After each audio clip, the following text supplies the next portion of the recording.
Ladies and gentlemen, the battle that we've all been anticipating and waiting for after months since the beginning of the Tournament of Power, with weeks of anticipation, weeks of build-up, and months foreshadowing this ultimate battle, the stage is now set for Universe 7's strongest warrior to collide against Universe 11's mightiest Pride Trooper, as for the first time, we bear witness to the ultimate battle of Goku versus Jiren. What is going on, Dragon Ball fans? Welcome to my Dragon Ball Super episode 109 and Dragon Ball Super 110, the Dragon Ball Super 1 hour special review entitled The Ultimate Enemy Approaches Goku. Now let loose the killer spirit bomb leading into next week's exciting episode of Dragon Ball Super episode 111 starring Hit versus Jiren, as this 1 hour special had some of the most amazing moments that we've ever seen in the Tournament of Power, as I highly encourage you guys to watch all the way through,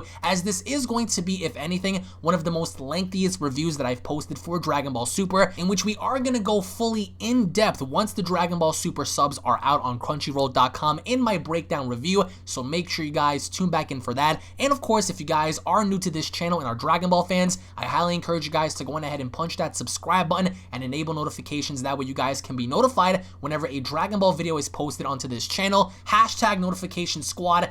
This was the battle that we've all been waiting for ever since January of this year, when the Universe Survival Arc was first announced, in the foreshadowing of this mysterious warrior having to debut in battling Goku, and none of us ever expected for this fight to be very one-sided as it was in this episode, and carrying on into next week with Hit versus Jiren, in which finally we can all say collectively that things are starting to get heated in the Tournament of Power, and to that I would say it's about time. So nonetheless, we kick off Dragon Ball Super episode 109 exactly where we left off, with Goku versus Ribrianne. Now this fight pretty much picks off exactly how we saw it last time, with Goku and Ribrianne having to go blow for blow as Goku unleashes several ki blasts in which have no effect on Ribrianne due to her maiden change, and we see how Helise, the goddess of Universe number 2, pretty much talks to Ribrianne in reminding her as to why she wants the Super Dragon Balls. And early on in the beginning,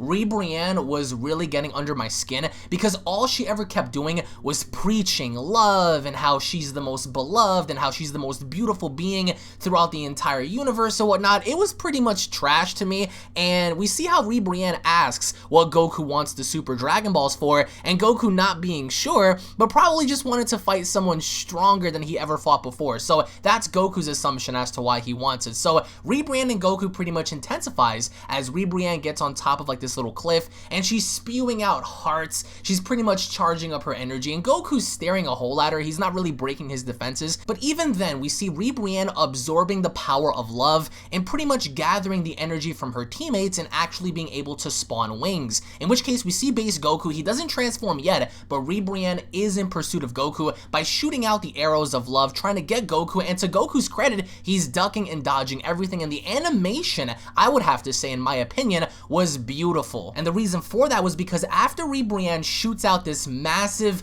heart-like attack at Goku, he moves out of the way and he transforms into Super Saiyan Blue and kicking Ribrianne so hard through all of the rocks and the dust, in which she actually ends up landing right in front of Jiren's feet. And what I find funny about this was the minute Ribrianne opened up her eyes and she looked up, she saw Jiren. Jiren had a complete disregard of Ribrianne because he was staring a hole in Goku. So Goku's staring down at Jiren, Jiren staring up at Goku, and we see how Vermouth decides it's time that Jiren actually places his energy in use in enough conserving his power to take down Goku, and pretty much disregarding Goku as a fighter and finally engaging him. So after Vermouth is done talking to him, we see how Jiren puts his hands down and he slowly begins to walk towards Goku's direction. All while this is happening, we see Piccolo and Gohan, they're beginning to run, and we see the androids and everyone else is beginning to get this vibe that something is happening in the tournament stage, and that's because of Jiren. The minute he starts walking, we feel this ominous power come from him, to the where even Piccolo, Vegeta, all of the fighters pretty much stop. Even Toppo is on top of a hill, pretty much saying it's now time for the mightiest warrior to contest against Son Goku, as the Universe 7 team are all impressed by Jiren's ki, and all he's pretty much doing is walking talking, and Goku feels this, and Goku actually says to Jiren, "You finally feel like fighting, huh?" And at that given point, once we see Goku pretty much square up, Jiren begins to power up. And it's not like a traditional power up. All he's doing is standing there, and just from the sheer force of this man's, wind, we get to see how the entire arena is shaking, and even Beerus is dumbfounded and takes a gulp as he doesn't even comprehend as to what's happening, because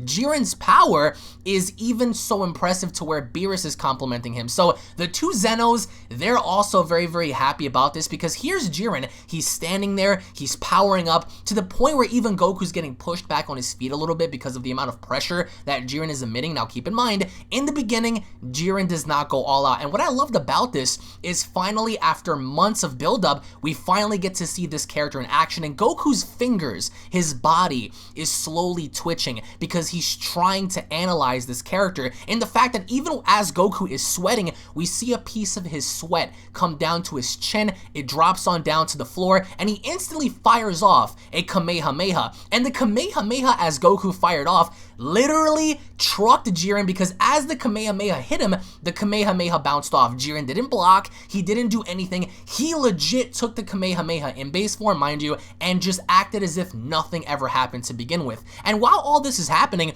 we see how all of the gods are very concerned about this, because they don't know too much about Jiren, but they know enough to where Goku fires off a Kamehameha and it literally had no effect. So here we go from base form Goku to Super Saiyan Goku. Goku engages in Super Saiyan mode, he's punching Jiren, then he activates Super Saiyan 2. Super Saiyan 2 Goku engages, and literally Jiren doesn't even put his hands up. Goku is striking this man, blow for blow, kicking him in the neck, and literally Jiren just tanked base form, Super Saiyan 1, and Super Saiyan 2. And mind you, Goku's really going all in. He's punching him all over, and Jiren is staring at him, all while Krillin is looking down at Goku and saying, "Yeah, that's very impressive, Goku's doing it." And Ten Shinhan's like, "No, something's wrong." So as Goku's doing this, keep in mind, he's not trying, but in other words, we see how, he wants to show all forms of his Super Saiyan levels to Jiren before he really goes all out. So Goku gradually increases from Super Saiyan level to Super Saiyan level to Super Saiyan level, just for it to be proven a point. Now the point here was that Jiren was enough to truck everything, even a Super Saiyan God, to where Goku struck him. And as Goku struck Jiren as a Super Saiyan God, he literally caught him with a finger. So as Super Saiyan God Goku is throwing all of these shots and these punches, Jiren is blocking everything with a finger. Keep in mind, folks, a finger, not a hand. This is how powerful Jiren is. Jiren literally stops Super Saiyan God Goku with a finger. And then, at long last, Goku decides to get serious in transforming into a Super Saiyan Blue. And the idea that so far the way they're structuring this battle is very similar to Goku versus Beerus, because if you guys remember how Goku was battling up against Beerus using different forms and it was pretty much ineffective, that was pretty much the same thing here. So Goku goes Super Saiyan Blue, and Vermouth thinks that it's a waste of time, but Kai actually thinks that if Goku loses to Jiren, it'll show that nobody else in this tournament has a chance to beat Jiren, since they all believe that Goku is the only threat, quote unquote, to Jiren aside from anybody else. So Goku right now engages with Jiren, and what's awesome is Goku makes the first move. Goku punches Jiren, and Jiren doesn't seem like he's affected by base form Super Saiyan Blue Goku, in literally grabbing his foot and throwing him against the rock so much that Goku went Kaioken as quickly as it came, because in the beginning, this reminded me of Vegito versus Zamasu in how quick it was happening, because these two are fighting so intensely that it looks like ping pong. But no matter what Goku does, Jiren grabs his foot, throws him onto the ground, throws him against the rocks, and literally as they're fighting,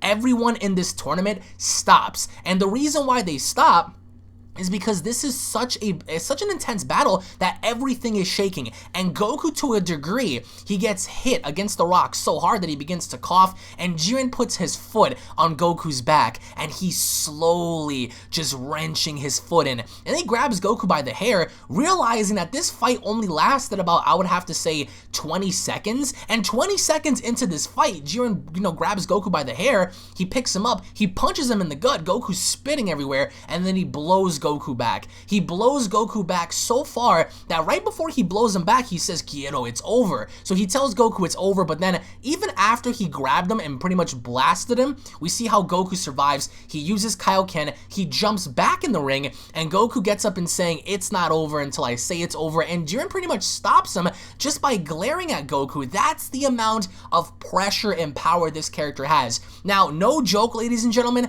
if anything, Jiren has to be one of the most impressive fighters we've ever seen in Dragon Ball Super. That even includes, you know, Super Saiyan Blue Vegito and Merge Zamasu, because at a certain point, Jiren beat down Kaioken Goku with his eyes. With his eyes. He didn't even have to touch Goku. He beat him out of Kaioken just by looking at him. That's how impressive Jiren is as a character. So for anyone out there who wants to even think about Jiren on a remote level to any other character seen thus far in Dragon Ball, it's safe to say you can compare Jiren, I think, to Merge Zamasu, Vegito Blue, and if anything higher than that, because early on in this fight, Jiren displayed raw power simply by just toying with Goku, and he beat him out of Kaioken, let alone anything else. So as this is all happening, Beerus is panicking. Everyone is panicking, and apparently Jiren attacked Goku a bunch of times in the blink of an eye to where Vegeta couldn't even see what was happening. Very similar, if you guys remember, Dragon Ball GT, Omega Shenron, and Super Saiyan 4 Gogeta. When Super Saiyan 4 Gogeta hit Omega so fast that Omega couldn't even register what happened. That's what happened here. And while this is all happening, we see how Krillin thinks that Goku's current state and power may not be enough, and the fact that he has to turn it up. So it's exactly the same as we saw prior to various episodes where Goku had no chance against Beerus, except only this time, Jiren is literally giving Goku a fight without even touching him, so that's pretty terrifying. And even as it was said, Goku himself was so astounded that he wasn't even able to beat Jiren using his highest technique right now, that being Kaioken times 20, Super Saiyan Blue, and he even tells Jiren like he's just amazed at his power, and then as he begins to leap back onto the top of the cliff, he sticks his hand out and he requests for energy in creating the Genki Dama. Now, the thing about this was, if you look really closely at Jiren, he looked a bit surprised, and as we all suspected, for those of you who thought that Goku's teammates were going to give him energy for the Spirit Bomb, it happened. Goku, Gohan, the androids, even Frieza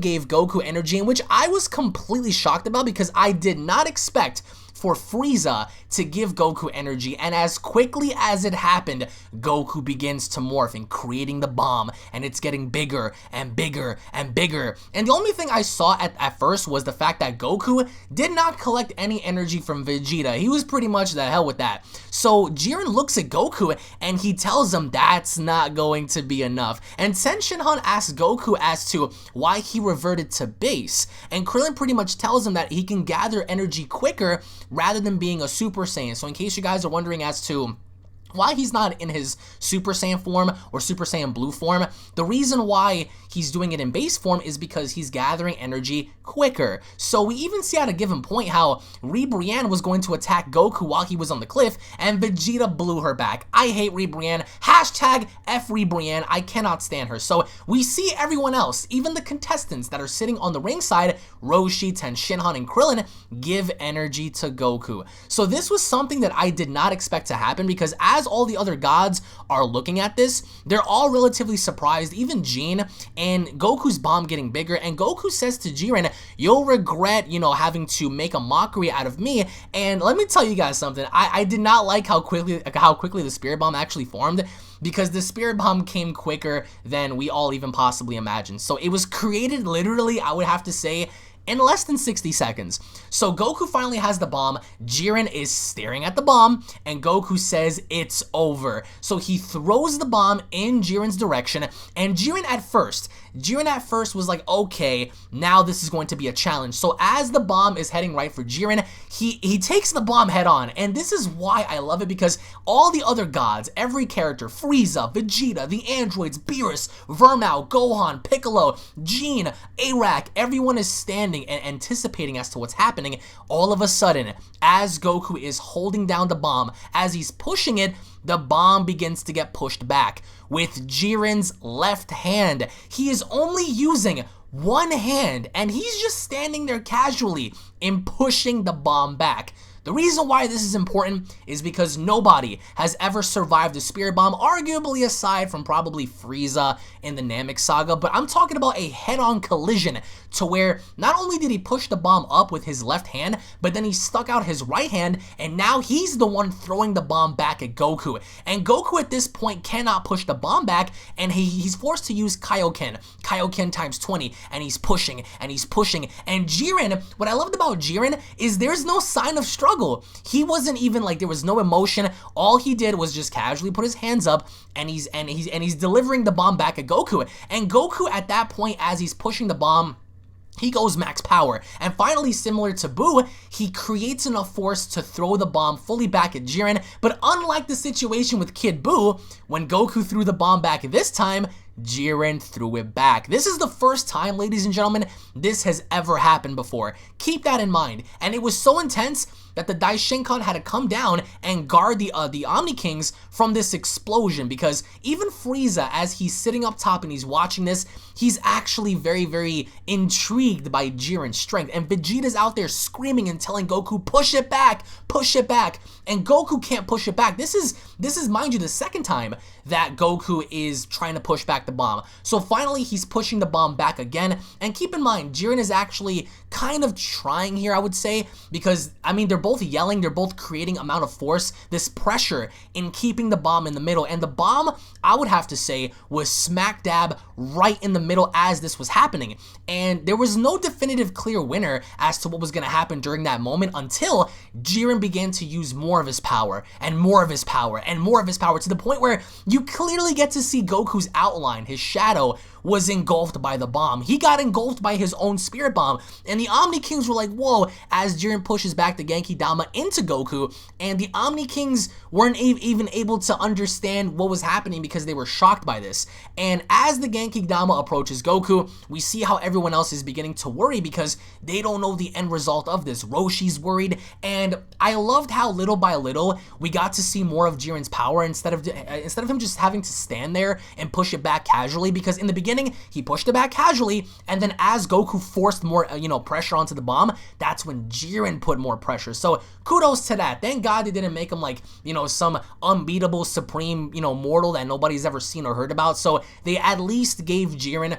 somewhat of a run to where he's actually showing effort in this episode, at least during the bomb portion. So we finally get to see Goku muster enough energy and pushing the bomb back one last time for the third time, as finally it looked like it was all said and done. We see Goku use all of his power in pushing the bomb back, and what's terrifying about this is as the bomb is coming back to Jiren, instead of Jiren sticking his hands out again, he puts his hands down and he looks up at the bomb, and he does something with his eyes to where the bomb begins to get more difficult for Goku to even push back at Jiren, because Jiren is standing there without even having his guard up, and this is a character to where he's been built to the point where nobody could possibly defeat him. And as this is happening, the bomb begins to condense, and it begins to condense, and it begins to shrink more and more, because you see the pressure of Goku and Jiren, and it's pretty much almost as if they're squishing the bomb. And everyone else at the tournament stage is so worried because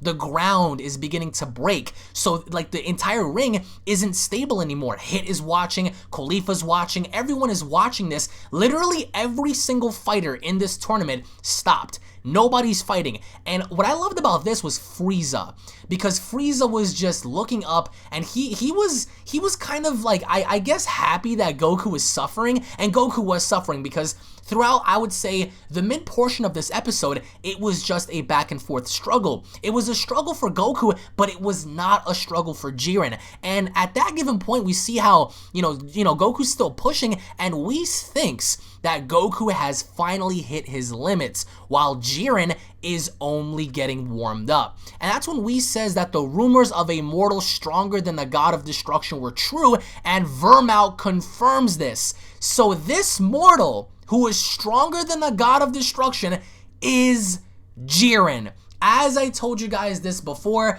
Vermouth confirms this out of his own mouth that In the anime, essentially, Jiren is the one that's stronger than a god, which explains a lot of things because that's where Beerus's concern came in saying to himself, Goku hit his limits, what is he gonna do next? So everyone else seems to be worried because even Champa, Vados, everyone seems to be talking among themselves in Goku's efforts to push the bomb back, and this overall display of every universe having to be concerned because to the liking of the other universes, if Goku goes and if Goku ends up losing, they all know that they're doomed pretty much essentially. And Goku's still there, he's pushing the bomb back, and I have to give effort to the animators and for the writers on this one because they actually made it seem like an actual struggle. Goku, for the first time in Dragon Ball Super, had come to the realization that he is screwed. And I mean, not to the point where he needed fusion, but to the point where he knew there was nothing he can do. And just as Goku finally was going to push the bomb back, Jiren allows the bomb to completely condense in on itself. It looked like a little miniature black hole. Now, because of this, Goku begins to sink on in, and as he's falling through like this little black hole like dimension barrier, whatever it was, as Goku's falling into it, we see how all of a sudden the amount of energy that's condensed in that little sphere blows up, and whatever was of this spirit bomb is now no more. So the spirit bomb did not blow up, however, he condensed it in the form of like a little miniature black hole. Goku fell inside of it, and then that's when it blew up, literally leveling everything in the ring. But what's more interesting is by the end of it, once the bomb pretty much died out, everyone was wondering, from Universe 7 that is Goku dead? What happened to Goku? The Omni Kings actually are wondering if Goku got lost, and even if he's dead, the Grand Priest declares that there's no penalty to Jiren since Goku got destroyed by his own move. So if someone dies in this tournament via having their own move used against them, that does not count as a definitive death from the other opposing members. So we see how Vermouth and Kai, they get up, they take a bow, and you guys got to take a bow to Jiren as well because the way he handled Goku was a complete massacre, to the point where even Beerus stood up and Beerus's hand was shaking. His hand was shaking because he knew that at that given point Goku was finished, he was done for. So as all of this is happening, we see how Katella is sitting back, and I want to note one thing. Katella was smiling. He did not have any cause for concern. And that's when Ribrianne, the Universe 3 fighters, everyone begins to surround Jiren, because Jiren is literally standing in this massive crater because where Goku was supposed to be, but Goku's missing. Nobody knew where Goku was at that time. So, we get to see how, I think there was a bit of portion during the animation to where it was kind of choppy, but everyone begins to surround Jiren. Like literally all the fighters from the tournament begin to gather around the crater. So Jiren is standing front and center, and we see how even the Daishinkan is saying that the Tournament of Power is still going and everyone should actually start fighting again. So Universe 7 is down to Vegeta, Gohan, Piccolo, everyone else, and Beerus throughout all of this. I loved Beerus' showcase because as Jiren is, standing in the crater, Beerus is just looking out in complete disbelief, and his hand is shaking to the point where Beerus clutches his fist because he's wondering where Goku is, and the Omni King is beginning to, take his finger, and he's about to click Goku's face on his little, God pad to declare Goku as being wrung out, because Goku, at the last 20 minutes, Goku was nowhere to be seen, and as the tower is pretty much coming down, all of a sudden, we see the ground shake. Everything begins to shake. Jiren begins to open up his eyes more because nobody is understanding as to where Goku is, and what I loved about this the most was we see how Whis says to Beerus, "Any comment, Lord Beerus?" And that's when Beerus says, "Here comes Goku. He's re-emerging." And Frieza's against the rocks because Frieza knows that Goku's not gone. And everyone, including Beerus, was kind of happy by this because the Omni King was literally about to tap Goku's face. And as that happened, I truly enjoyed the moment of tension because right when they were about to declare Goku as being KO'd, all of a sudden, this massive, shrine of light begins to emerge. This light begins to shine up.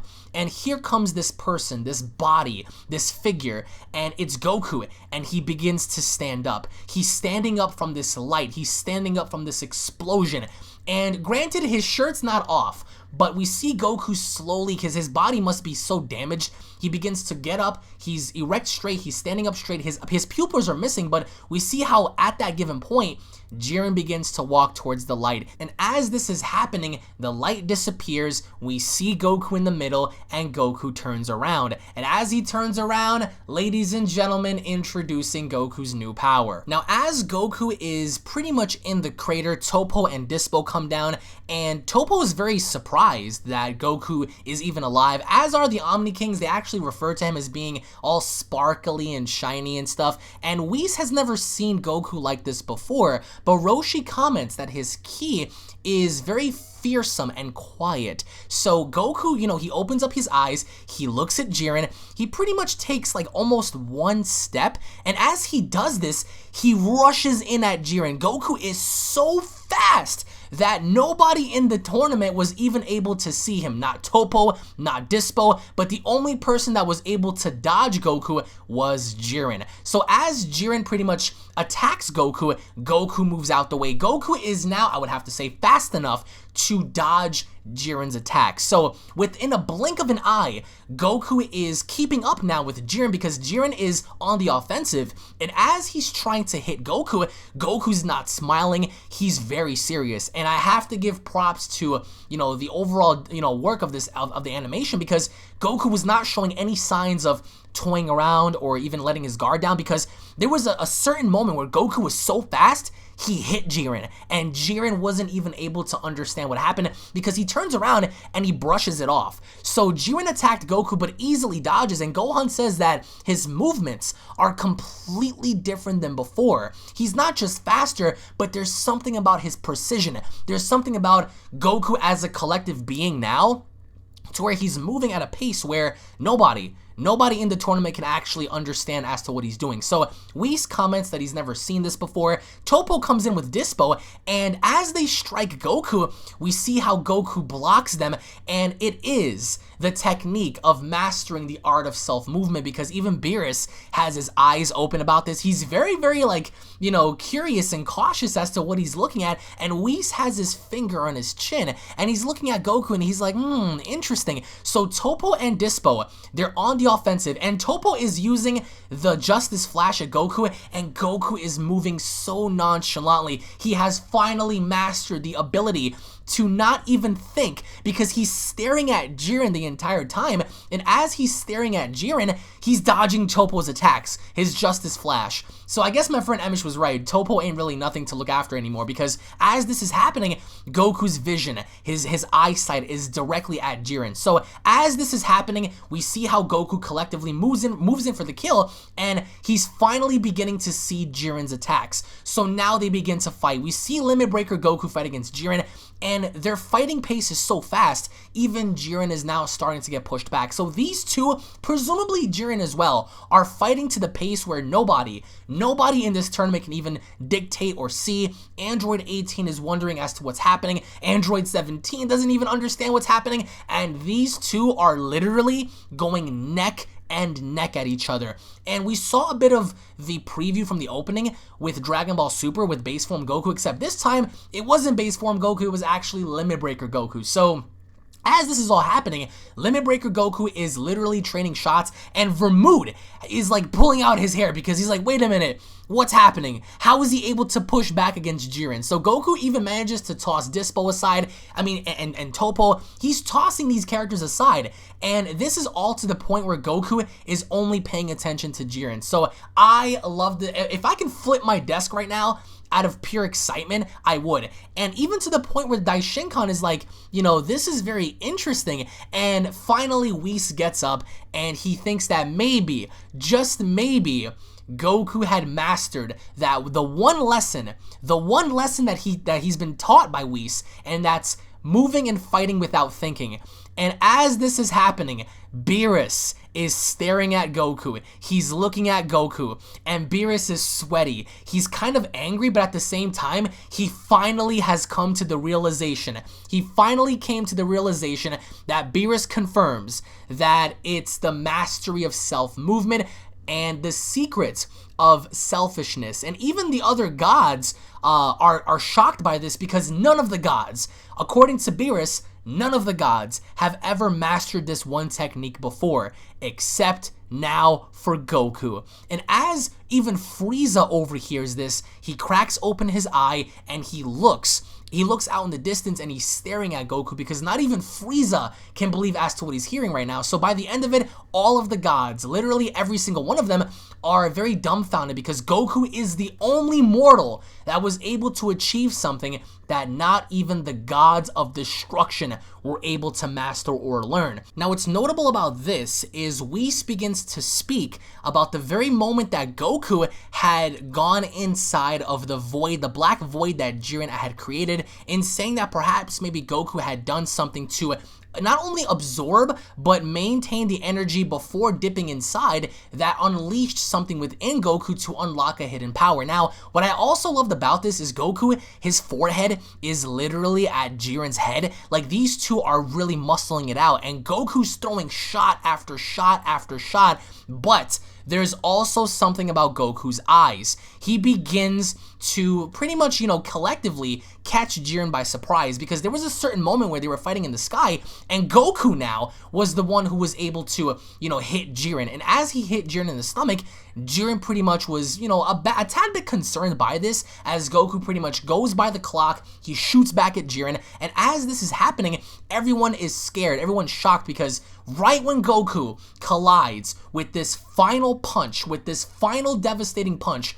all of a sudden he hits, and then there's a massive explosion that happens. Everyone is so scared because nobody knows what's happening right before their eyes. However, as everything is happening, Jiren begins to let out his energy and he catches Goku's punch. Now, he catches Goku's punch. Now, what's important about this is Goku came at Jiren with such force, with such precision, that at that given point, once he caught his punch, he pretty much unleashed a blast to Goku while his punch was still in his hand that caused Goku to be severely damaged. And at that given point, we see how Jiren thinks that Saiyans sure are interesting, but now Goku is really at his limit. And then just as he was about to finish him off, Hit makes the save. So Hit literally comes in, he punches Jiren, and as he punches Jiren, he catches Hit's attack. So what's happening here essentially is, Jiren was able to